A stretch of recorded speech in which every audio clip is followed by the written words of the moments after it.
कितना सुख है यहाँ। अच्छा, माताएं ऐसे कर रही हैं। अच्छा, भाई लोग, सुख, इतना सुख, ये सुख जन्म जन्म के दुखों को समाप्त कर देता है, कर रहा है।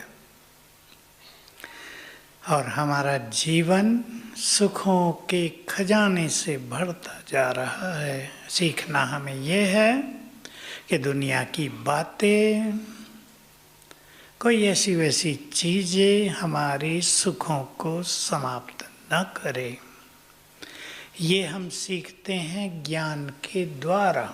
ज्ञान इसके लिए ही बहुत बड़ा बल है, जो हमें विभिन्न परिस्थितियों में एक रस रहना, अचल अडोल रहना सिखाता है। बाबा की 2 अव्यक्त मुरलियाँ सुन चुके हैं हम।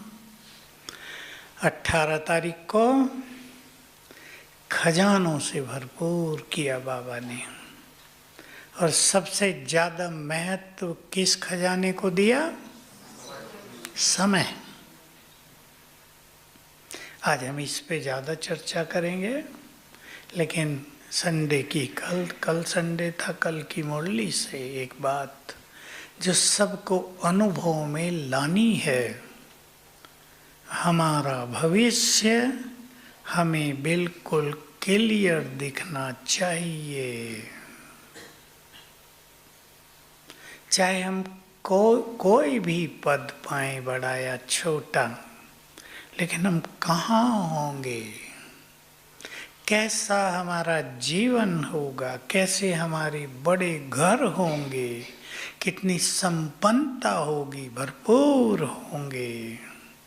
पैसे का लेन देन नहीं होगा, 1 रुपया 2 रुपया 10 100 1000, ये सब नहीं, सब माल फ्री होगा। नहीं, फ्री ही लेंगे, फ्री ही देंगे, फ्री होगा सब कुछ।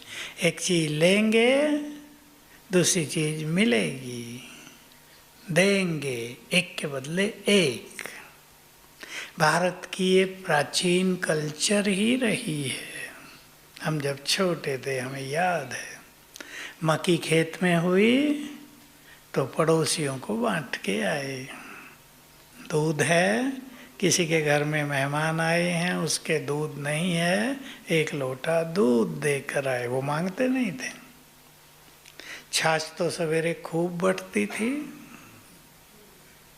बिलोया जाता था, कम से कम 10 रखे होंगे, इतने इतने बर्तन, उन्हें भरना है छाछ से। ये लेन देन की प्रथा भारत की है, इसलिए भारत की कल्चर संसार में सबसे महान। यहाँ पैसे का महत्व नहीं था, ये तो अब हुआ है। किसका महत्व था? संबंधों का। यहाँ संतोष था मनुष्य में बहुत ज़्यादा। मैंने पढ़ा कि अकबर के राज्य में एक मजदूर को 1 मास की तनख्वाह 1 रुपया थी। चांदी के होते थे वो, 1 रुपये में उनका काम चलता था। कितनी सस्ताई होगी। सतयुग में सब फ्री। ऐसी दुनिया में हम जा रहे हैं, उस दुनिया को अपने सामने देखा करें। समय अपनी गति से चल रहा है। देखो, ड्रामा और समय इस तरह देखा करें, ड्रामा की रील चल रही, इसमें सीन आ रहे हैं और जा रहे हैं, आ रहे हैं, जा रहे। अब ये कलयुग का सीन जा रहा है, स्वर्णिम युग का सीन आ रहा, उसको देखा करें कैसा है वो सीन, हम कैसे हैं उसमें, घरों में क्या क्या खड़ा है सामने। जैसे आजकल कारें खड़ी हो गई ना सबके घर में, ये हम उसी ओर बढ़ रहे हैं। ये जो विकास हो रहा है, ये सतयुग के लिए है। ये कारें पुष्पक विमान में बदल जाएंगी। यहीं के वैज्ञानिक ऐसी टेक्नोलॉजी खोज कर देंगे कि तेल की जरूरत नहीं होगी पुष्पक विमानों में। एटॉमिक एनर्जी से या सोलर एनर्जी से विमान चलेंगे। बस एटॉमिक एनर्जी की छोटी सी चीज इंजन के बाहर रख दी, जीवन भर चलता रहेगा। अभी भी वैज्ञानिकों को इस चीज़ का पता है, लेकिन इसकी इन्वेंशन नहीं हो पाई है, खोज नहीं हो पाई है। छोटा सा पीस रख दिया, जीवन भर तेल की जरूरत नहीं, ये सब हो जाएगा। तो हम सभी को सर्व खजाने मिले हैं। सतयुग को आज सोने पर भी और सवेरे उठने पर भी याद करना। ऐसी दुनिया आ रही है, हमारे लिए शिव बाबा बना रहे हैं। उसको नहीं चाहिए दुनिया, हमारे लिए खजाने। सबसे बड़ा खजाना कौन सा मिला है?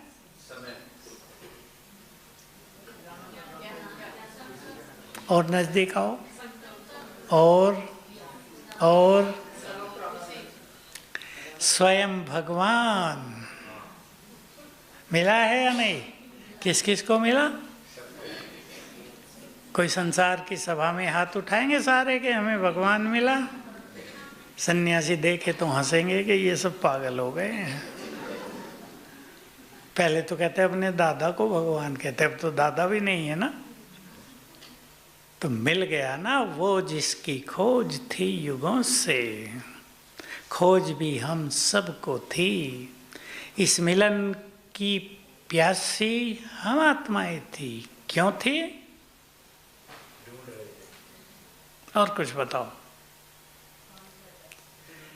कल पहले बाबा के मिलन का सुख अंतर मन में भरा हुआ था। द्वापर युग से भी वो जागृत होता था, भगवान कहीं मिल जाए, क्षण भर के दर्शन हो जाए, बस इतना ही तो सोचते थे।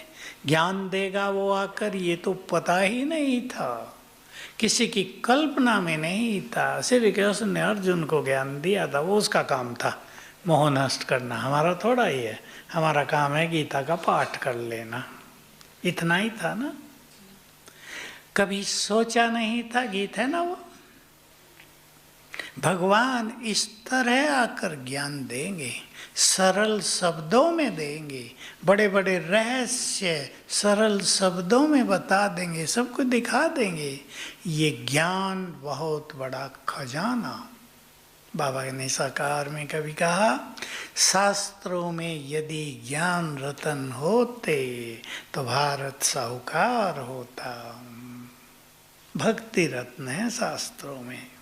और शास्त्र भिन्न भिन्न तरह के हैं। कुछ शास्त्र ऐसे लोगों ने भी लिखे जो धर्म के विरुद्ध ही थे, लेकिन वो संस्कृत में हैं, वो एक ऋषि ने लिखे हैं, इसलिए वो शास्त्र हैं। भाई ज्ञान कुछ नहीं, उसमें उल्टी बातें बहुत हैं।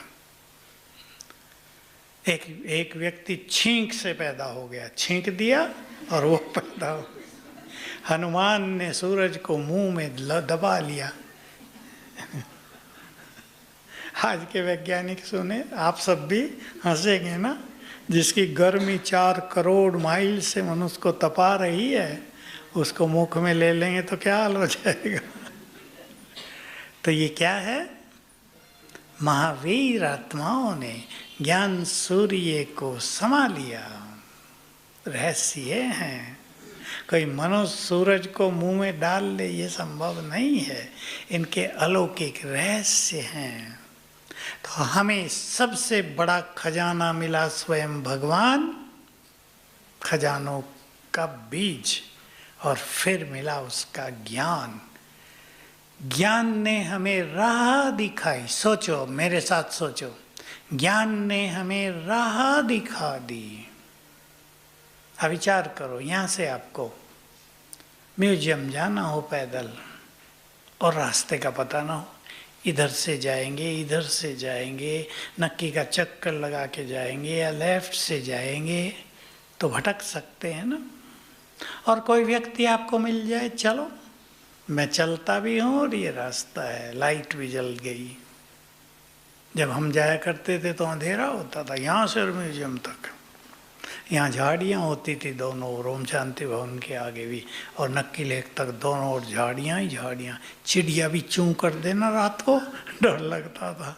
कभी कभी हमें अकेले ही आना पड़ता था 9 बजे रात को अंधेरे में, क्योंकि सांप यहाँ बहुत होते थे, तो सांपों का रहता था ज़्यादा। आबू सांपों के लिए प्रसिद्ध था। कभी फिर अकाल पड़े यहाँ तो सब मर गए। तो भगवान मिला, सत्य ज्ञान मिला, सत्य राहें मिली, जीवन जीना आ गया। मुक्ति और जीवन मुक्ति दूर की चीजें नहीं रही, जन्म सिद्ध अधिकार हो गया। हमारे चित्त का अंधकार मिट गया।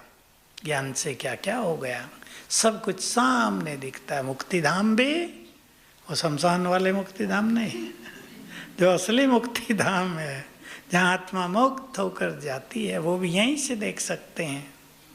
स्वर्ग लोक जो इस संसार का सर्वश्रेष्ठ समय है, यहीं से दिखता है। और स्वयं भगवान के उस निराकार स्वरूप को भी यहीं से देख सकते हैं। क्या मिला इसके लिए?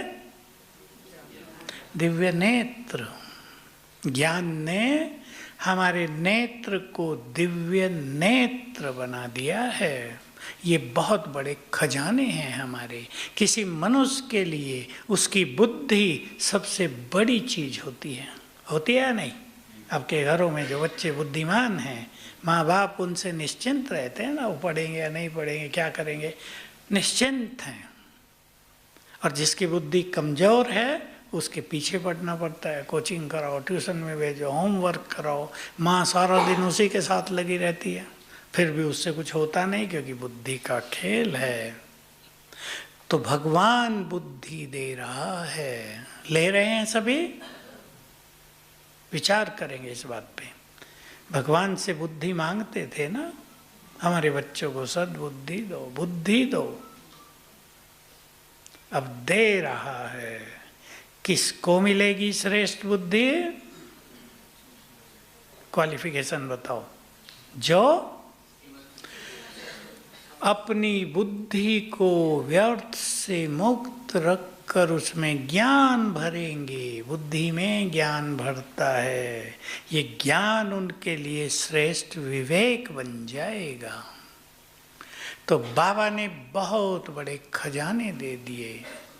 बाप बनकर आया, टीचर बनकर और सद्गुरु बनकर। सोचो, हमारा गुरु स्वयं भगवान। पहले जो बड़े गुरु होते थे ना, वो ज़्यादा शिष्य नहीं बनाते थे, क्योंकि जिनको वो शिष्य बनाएंगे उनको मुक्ति तक पहुंचाना उनकी जिम्मेदारी होगी। सदगति कहते थे वो। इसलिए बहुत नहीं, 4-5। अब बहुत बनाने लगे, अब दूसरी प्रथा हो गई, कलयुग का अंत आ गया। तो बाबा हमें ऐसा सदगुरु मिला कि सबको गति और सदगति में पहुंचा देता है। ये खजाने हैं हमारे। निश्चिंतता आ गई ना। मरने के बाद हमारा क्या होगा, चिंता रहे। सांप बनेंगे या बिच्छू बनेंगे, भैंस बनेंगे या गाय बनेंगे, कुत्ता या बिल्ली, निश्चिंत होगा। क्या बनेंगे आप जाते हैं? देवता। कई लोग मुझे कहते हैं हमारे पूर्वज बंदर थे। मैंने कहा तुम्हारे होंगे भाई, हमारे तो देवता थे। क्या तुम कौन सा बंदर थे पिछले जन्म में, बताओ। बेचारे शर्मा जाते हैं। क्या लोगों की बात सुन के। एक डॉक्टर की बात, वो डॉक्टर था ना डार्विन, उसकी बात सुन के लोग उसको मानने लगे, हम ये थे वो थे। भगवान ने बताया तुम देवता थे। हर चीज का पतन होता है, ध्यान देंगे। हर चीज का पतन होता है, उत्थान नहीं। जीव जंतु से मनुष्य बने हों, इम्पॉसिबल। देवता से हम इस स्थिति में नीचे उतरे हैं। विज्ञान तो कहता है कि लोहे का पीस भी है ना, करोड़ों साल कहते हैं वो, तो करोड़ों साल में ये भी कम होते होते समाप्त हो जाएगा। हर चीज का पतन होता है। ऊपर से चीजें नीचे गिर रही हैं, नीचे से ऊपर पहुंचाना हो तो बहुत बड़े फोर्स की जरूरत पड़ती है। हमें समय का सर्वश्रेष्ठ खजाना मिला है। अब सोच लें सभी, हम अपने समय को खजाना मानते हैं या नहीं? खुद सोचेंगे। अगर ये बहुत बड़ा खजाना है तो सब माताओं को अनुभव है। आपके पास कोई हीरो का हार आ जाए, 9 करोड़ का, 9 लाख हार होते थे ना, अब हीरो का 9 करोड़ का आएगा। रोज पहन के बाजार में घूमेंगी या संभाल के रख देंगी? बताओ माताएं। किसी की नजर भी न पड़ जाएगा, कोई चोरी कर ले। खजानों को संभाला जाता है ना, इसलिए मैंने उदाहरण दिया। जो कीमती चीज होती है उसको मनुष्य बहुत संभालता है। छोटी छोटी चीज देखो, आपके पास एक चप्पल ही है, बहुत अच्छी, बहुत कीमती है, संभालेंगे ना। क्लास में भी आ रहे तो ऐसी जगह रखेंगे कोई उठा ना ले, होगा या नहीं? ध्यान देना पड़ेगा। कीमती है खजाना, समय का खजाना। मैं तो किसी को देखता हूँ घंटों बात कर रहे हैं, घर की सारी बातें उसे सुना रहे हैं, उसके घर की भी सुन रहे हैं। मैं सोचता हूँ इन्हें पता भी है क्या कि तुम्हारा एक टाइम कितना कीमती है? सुना तो सबने है। जो समय को महत्व देंगे, समय उन्हें बहुत महान बना देगा। एक एक क्षण हम क्या कर सकते हैं विचार करो। बाबा के शब्द हैं कभी के, एक एक पल का देहभान का त्याग तुम्हारे श्रेष्ठ भाग्य का निर्माण करता है। एक एक पल हम प्रभु मिलन का आनंद ले सकते हैं। एक एक पल हम संसार को श्रेष्ठ सकाश दे सकते हैं। एक एक पल भाग्य बनाने का समय है। अपने मन को देखकर उसे शांत कर सकते हैं। सोच लें आप, हमारा ये सुंदर समय कैसे बीत रहा है, या मैं इस सुंदर समय को कैसे बिता रहा हूँ। बातों में, उलझनों में, संसार के पीछे भागते भागते, संबंधों की उलझनों में, धन संपदा की उलझनों में, कोर्ट केसेज में, या प्रभु मिलन के सुखों में। अपने हाथ में है। मेरे पास माताएं आती हैं बहुत, कहती है उलझ गए हैं। सुनता हूँ मैं उनकी थोड़ी सी बात, मैं उन्हें कहता हूँ उलझन तो है तुम्हारे पास, पर तुम चाहो तो 1 सेकंड में इससे बाहर आ जाओ। मेरा लड़का मेरे से बात नहीं करता, बहू से बात नहीं करने देती, पोतरों को भी मेरे पास भेजती नहीं है।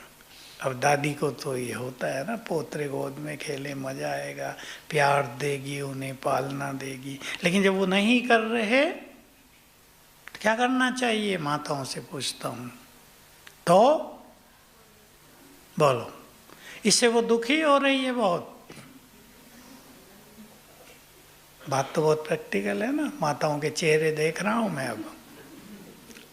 अब उसका प्यारा बच्चा जिसने जीवन भर उसको प्यार दिया है, दूध पिलाया है, पालना की है, उसके लिए जीवन समर्पित किया था, अब बहू आई तो उसे बात नहीं करने दे रही। मन पे तो आएगा, दुख तो होगा। क्या करना चाहिए ऐसे में? अब दुखी रहना चाहिए? उत्तर माताओं को देना, भाइयों को नहीं। बोलो, दुखी रहना चाहिए या बाहर निकल जाना चाहिए?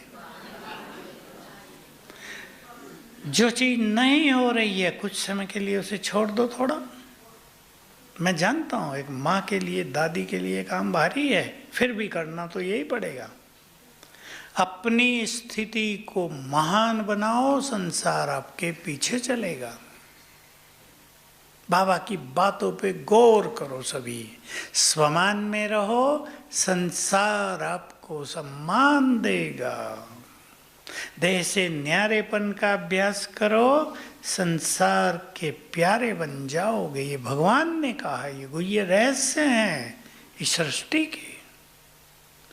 तो इन उलझनों में अपने को उलझाना नहीं है। मेरे पास ऐसी माताएं आती हैं, दूसरी माताओं की कहानी सुनो, यही केस उनके पास, कहते हैं ठीक है बंधन मुक्त हुए, हमने अपने बच्चों के लिए जो कुछ करना था कर दिया, अब उनका जीवन वो चलाएंगे, हम बाबा की ओर, अब मुझे जन्म जन्म का भाग्य बनाना है। मैं देखता रह जाता हूँ माताओं को, इतनी बुद्धिमान माताएं बुद्धिमान होती हैं। पढ़ाई मनुष्य को बुद्धिमान नहीं बनाती, बुद्धिमान तो सद्विवेक बनाता है जो ईश्वरीय ज्ञान से मिलता है। पढ़ाई से डिग्री मिलती है, अहंकार भी पैदा हो जाता है। इसलिए सभी चिंतन करेंगे हमारा ये सुंदर समय कैसे बीत रहा है। सेवाओं में कौन कौन बहनें आ गई? बहुत अच्छा, देखो सारी सेवादारी माताएं बैठी हैं। आपको चांस मिला ना, यहाँ सेवाएं भी ज़्यादा नहीं है फिर भी आप आ गए। मेहरबानी है ना भगवान की, और आपकी अपनी योग्यता कि घर छोड़ के, घर से बाहर निकल के 2-2 मास 1-1 मास यहाँ आ गए। सब कहाँ आते हैं? माताएं कहती ये काम वो काम, मैं चली जाऊंगी पोतरों को कौन संभालेगा, मेरी बहू तो नौकरी पे जाती है, पीछे काम कौन करेगा। ये सब उलझने हैं ना। अपने को निकालना अपने हाथ में है। बोलो है भाई लोग, निकालो। ये समय कुछ और चल रहा है, ये समय लौट कर नहीं आएगा। इस समय को याद किया करेंगे। एक समय आया था भगवान इस धरा पर थे, हमारे सम्मुख थे, हमने उनको पहचाना था। लोग तो कहेंगे हमने पहचाना नहीं, हम कहेंगे हमने पहचाना था, हमने उसको देखा था, हमने उसका ज्ञान लिया था। फिर आगे कुछ निगेटिविटी होगी वो आएगी अंदर। हमने वो नहीं किया जो हमें करना चाहिए था, हमने वो नहीं किया जो हम कर सकते थे।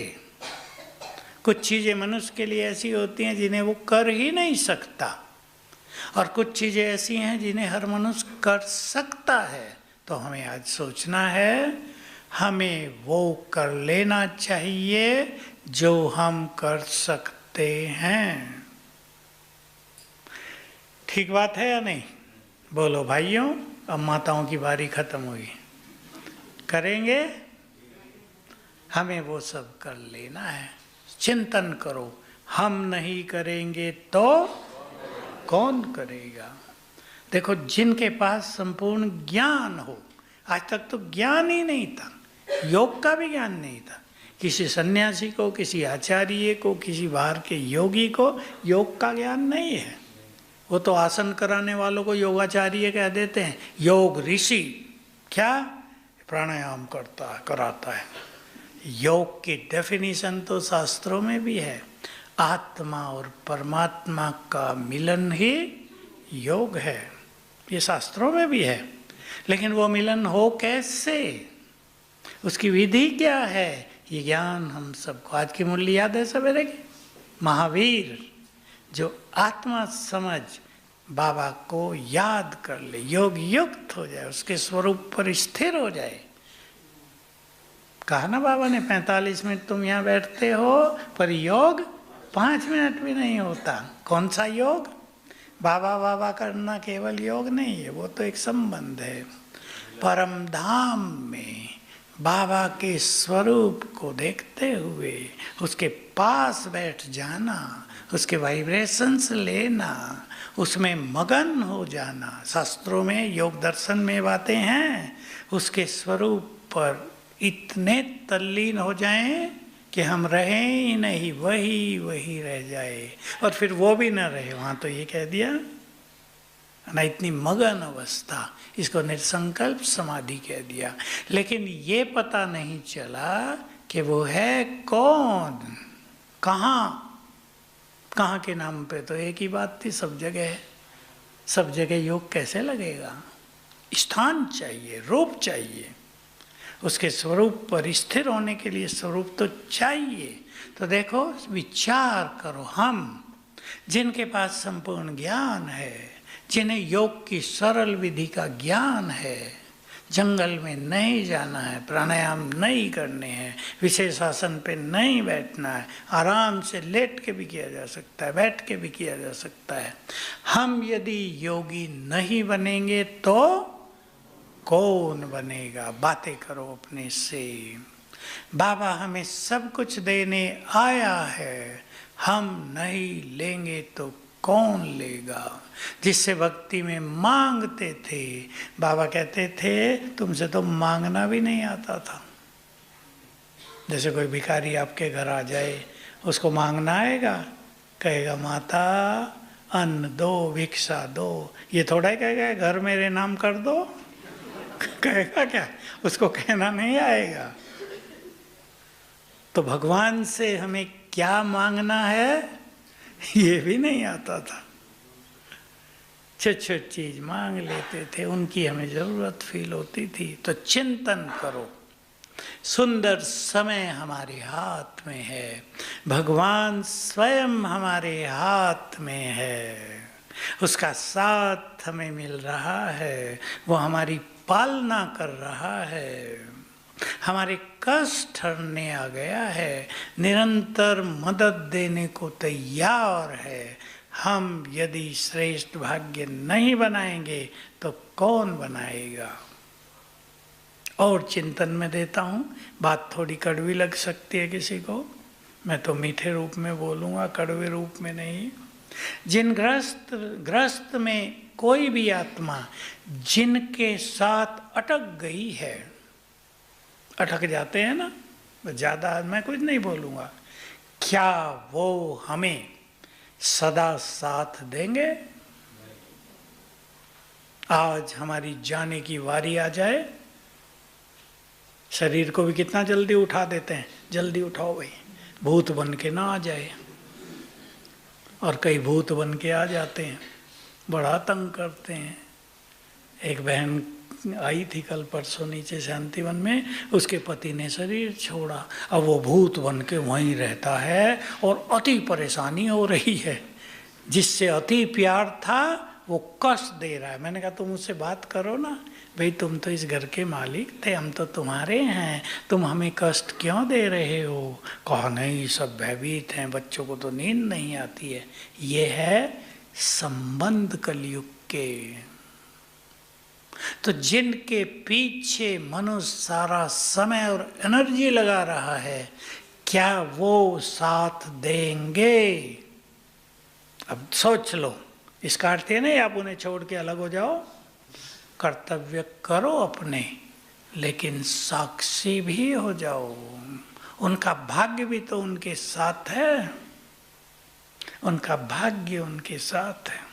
एक कहानी आई आज ही मेरे पास, अभी अभी मैं भूल रहा हूँ। एक व्यक्ति पिछले जन्मों में राजा था, कोई डाकू था उसके राज में, उसने उसको मार दिया। डाकू को तो मारना पड़ेगा ना, मरवा दिया अपनी सेना से। वो डाकू की पत्नी इससे बदला लेना चाहती थी। अब वो डाकू की पत्नी भी और ये राजा भी दोनों ब्रह्मा कुमार कुमारी हैं।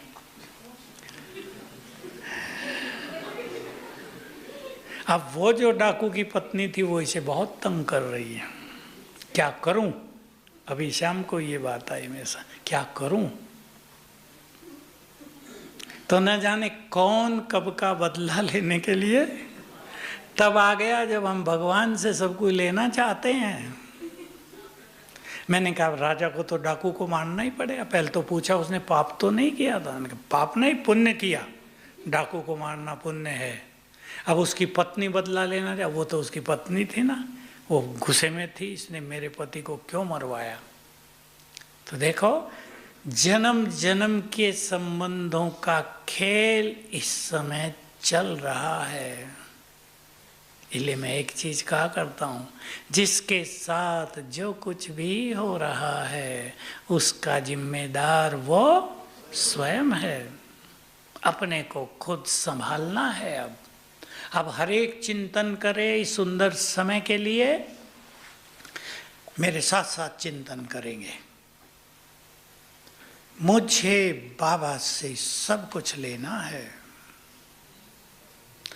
बाबा हमें सब कुछ देने आया। भगवान बाबा, कोई ब्रह्मा बाबा नहीं, कोई मनुष्य बाबा नहीं, स्वयं शिव बाबा हमें सब कुछ देने आया है।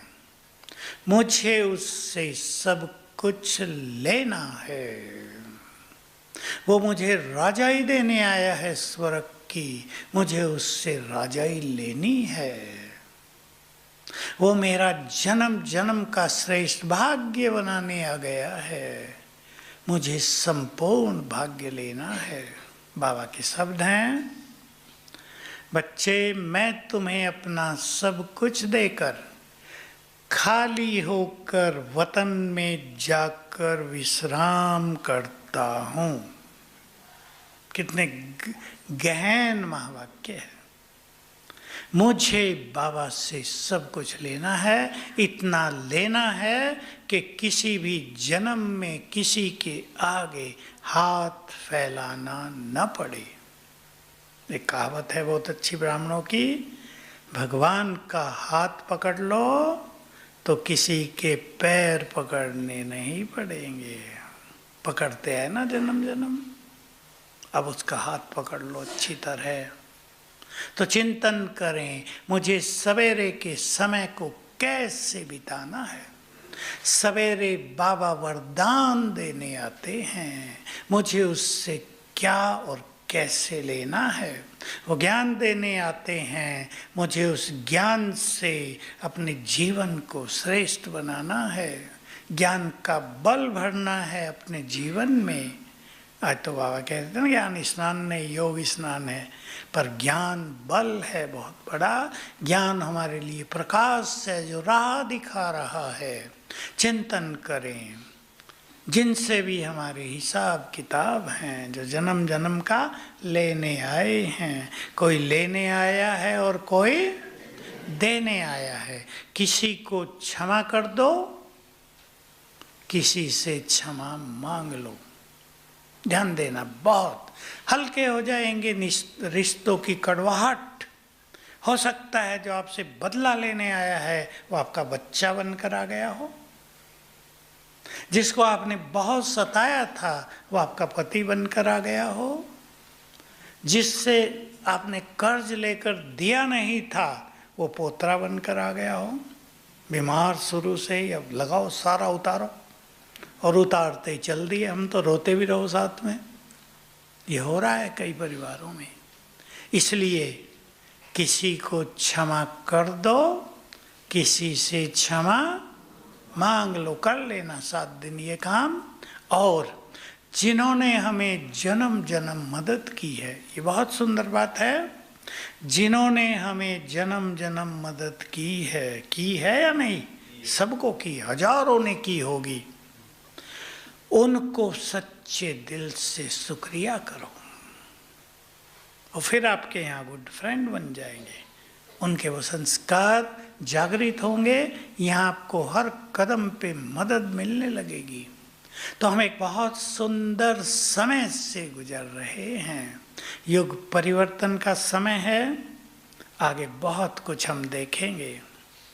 क्या कहते हैं बाबा, वो देखोगे जो देखा नहीं जा सकता। बाबा के तो सिंपल शब्द होते हैं, देखना मासी का घर नहीं है। मुझे तो पता नहीं भाई मासी का घर कितना सरल होता है। हम तो बहुत छोटे थे तब मासियाँ बहुत प्यार करती थी, फिर तो कनेक्शन नहीं रहा। हम पढ़ाई में लग गए, फिर इधर आ गए। माताओं को पता होगा, कई मासी बैठी होंगी, वो कितना प्यार करती हैं। सहज नहीं होगा, इसलिए अपने को बहुत स्ट्रॉन्ग बनाने का समय है, ताकि हम रोने वाले नहीं, आंसू बहाने वाले नहीं, क्या बन जाएं। माताएं तो करती हैं ना वही काम, आंसू पहुँचने वाले बन जाएं। हम भूखे रहने वाले नहीं, भूखों को भोजन देने वाले बन जाएं। हम प्रकृति से कष्ट पाने वाले नहीं, प्रकृति को अधीन करने वाले बन जाएं। हम भगवान से मांगने वाले, उसको पुकारने वाले नहीं, उसको अपने साथ रखने वाले बन जाएं। उस पर भी हमारा अधिकार हो जाए। सभी चिंतन करेंगे हमें अगले कुछ सालों को कैसे बिताना है। भाइयों को मैं एक चीज कहूँगा, अपना पैसा इधर उधर अब ज़्यादा इन्वेस्ट ना करो। कई लोग शेयर मार्केट में लगा देते हैं और कई तो इतने बुद्धिमान होते हैं सारा का सारा लगा देते हैं। बुद्धिमानी है ये? लगाना ही है तो अपने परिवार के लिए रखकर फिर लगाओ। परिवार तो सड़क पे ना आ जाए ना, बच्चों को पढ़ा भी ना सकें, ऐसा तो ना हो जाए। लालच, अति लालच जिसके पास भी हो वो उससे मुक्त हो जाएं। नहीं तो सबसे ज़्यादा कष्ट लालच देने जा रहा है संसार को। बहुत खेल बिगड़ सकता है कभी भी, क्योंकि गृह युद्ध के आसार बहुत तेजी से बढ़ रहे हैं। यूपी में तो कई जगह हो गया 2-3 दिन में ही, और लोग बुरा ही व्यवहार कर रहे हैं। विनाश काले विपरीत बुद्धि का खेल दिखाई दे रहा है कि जरा सी बात पे लड़ने मरने मारने को तैयार। ये नहीं भी, ये तो छोटी सी बात है, खत्म करो। नहीं, क्यों? तो खेल तेजी से बिगड़ेगा। विश्व युद्ध के किनारे संसार आ खड़ा हुआ है। आ गया या नहीं? भाई लोग तो सुनते होंगे ना समाचार, मैं भी कम सुनता हूँ, पर समझ में आता है कि अब ये चिंगारी बुझेगी नहीं, ये बढ़ती जाएगी। और ऐसा नहीं कोई एक दिन में एटम बम डाल के दुनिया को ख़त्म कर देंगे, ये कष्टकारी होगा। अभी आपने सुना होगा ईरान में या लेबनान में इजराइल ने ऐसी टेक्निक का यूज कर दिया था, पता नहीं फ़ोन उठाएं तो विस्फोट हो जाए। क्या क्या हुआ था? पेजर। हाँ, तो कहा ऐसा कर देंगे बाथरूम जाने से भी डरें, फ़ोन उठाने से भी डरें, घंटी बजी कहीं विस्फोट ना हो जाए। इजराइल के कमांडर ने बोला अभी तो हमने 20% टेक्नोलॉजी का यूज किया, 80% हमारे पास बाकी है। ऐसा कर देंगे भयभीत हों, बाथरूम में जाने से भी डरें, फ़ोन उठाने से भी डरें, बिजली का स्विच ऑन करने से भी डरें, विस्फोट हो जाएगा। भय पैदा होगा ना, तो ऐसा नहीं विनाश फटाफट हो जाएगा, सजाएं देकर जाएगा, विक्रम विनाश करा के जाएगा। इसलिए इस समय पर सभी को बहुत पावरफुल बनने की ज़रूरत है। अपने को बार बार याद दिलाया करें, ये समय दोबारा नहीं आएगा। एक एक दिन जो बीत रहा है वो दोबारा नहीं आएगा। हमारे लिए समय वरदानी बनकर आया है, लोगों के लिए विनाशकारी होगा और हमारे लिए आनंदकारी वरदानी समय। बाबा के बच्चे अतीन्द्रिय सुखों में डांस करेंगे, जो बाबा का स्लोगन है ना सिंधी में, मिरवा मौत मलू का शिकार। मिरवा माना हिरण, वह एक शिकारी हिरण को मारता है, हिरण की मौत होती है, शिकारी को शिकार मिलता है, वो आनंदित होता है। तो अपने को ज्ञान से भी भरपूर करेंगे, साक्षी भाव अपनाएंगे।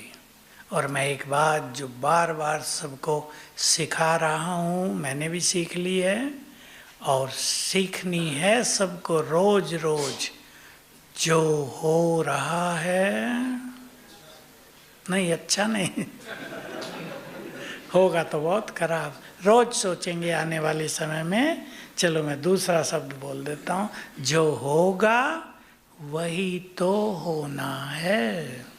चित्त को शांत करेंगे। अच्छा हो रहा है ये हम अंदर रखेंगे, बाहर बोल देंगे तो लोग आपको हाल खराब कर देंगे कि हम मर रहे हैं, ये कह रहे हैं अच्छा हो रहा है।